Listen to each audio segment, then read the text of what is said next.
Ce lundi 16 janvier 2023, M6 a diffusé un numéro inédit de Patron Incognito avec Frédéric Murat, le cofondateur de Coursier. FR.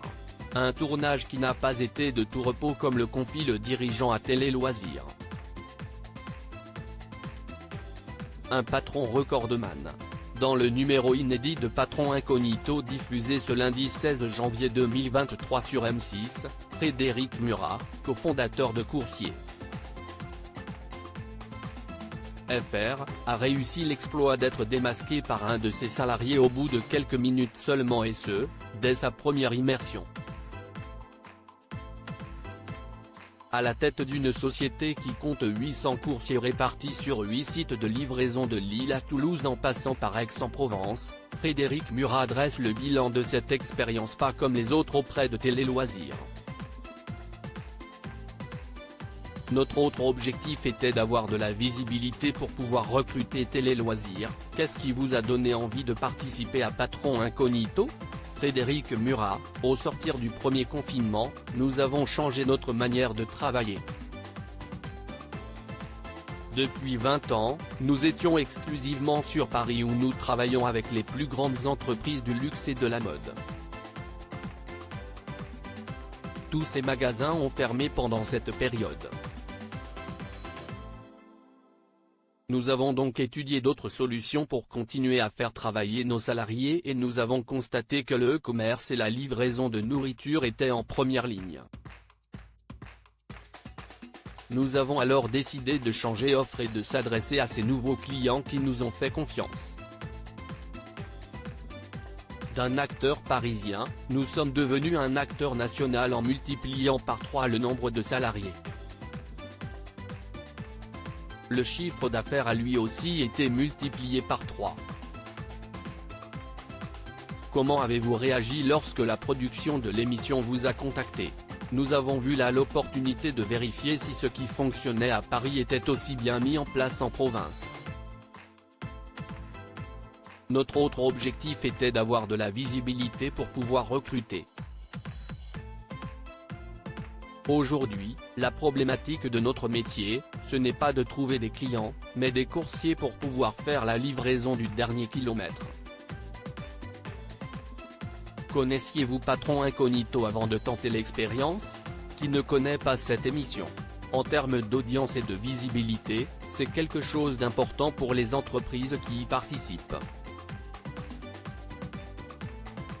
Mais ça peut être à double tranchant, avec le constat de nombreux dysfonctionnements ou au contraire la satisfaction de ce qu'on voit incognito sur le terrain. Quand on est un dirigeant, on doit sûrement craindre que le tournage ne mette à jour des dysfonctionnements. Non.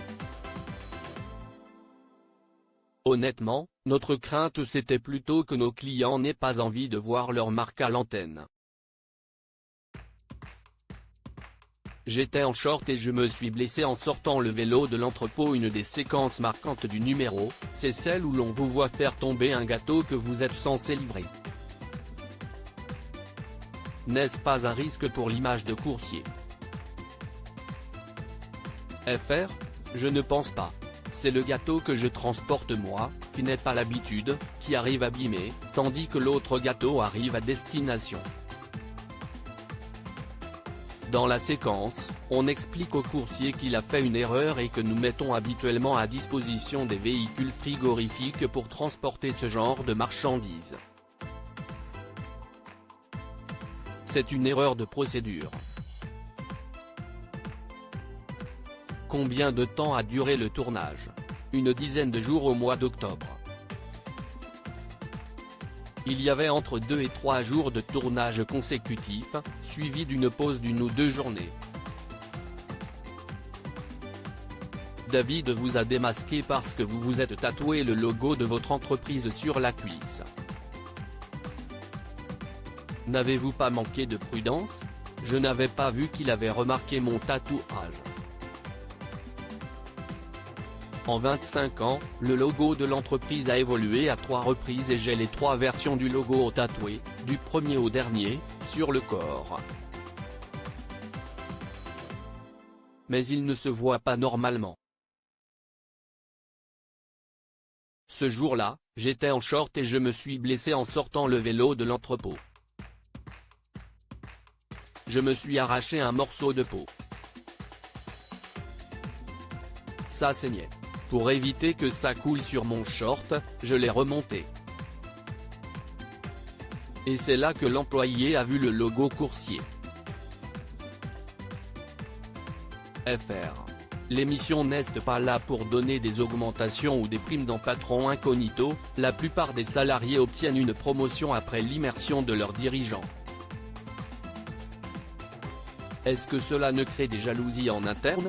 Attention, j'ai vu des émissions où il y avait plus de recadrage que de promotion. L'émission n'est pas là pour donner des augmentations ou des primes mais pour avoir une vision interne et féliciter ou recadrer. Dans le cas de l'émission de ce soir, la moitié des participants a eu une promotion. Nous menons un travail de promotion interne depuis 25 ans. Au sein de l'entreprise, nous encourageons les collaborateurs qui souhaitent accéder à des postes supérieurs à le faire.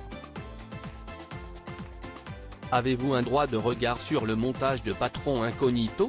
Ce qui nous a convaincus de faire l'émission, c'est que nous avions la possibilité de discuter avec Endemol, société qui produit Patron Incognito, note de la rédaction, pendant le montage. Nous avons participé à d'autres émissions dans le passé comme Enquête exclusive, magazine diffusé le dimanche soir sur M6, note de la rédaction, et là c'était plutôt des émissions à grand spectacle où le sensationnel, la vitesse, les accidents, étaient recherchés. Nous ne voulions pas du tout rentrer là-dedans. J'ai appelé les anciens patrons qui ont participé à l'émission pour avoir leur ressenti sur le tournage et le rendu final. J'ai parlé à 3 d'entre eux. Ils ont tous été hyper rassurants et ils m'ont dit qu'ils étaient prêts à refaire Patron Incognito. Si, à l'avenir, un patron vous appelle à son tour pour vous demander si vous lui conseillez de participer à Patron Incognito, vous lui direz donc oui? Je lui demanderai de me donner sa place parce que j'aimerais refaire l'émission.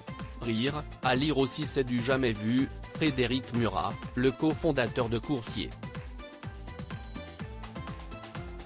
FR se fait reconnaître en un temps record dans Patron Incognito.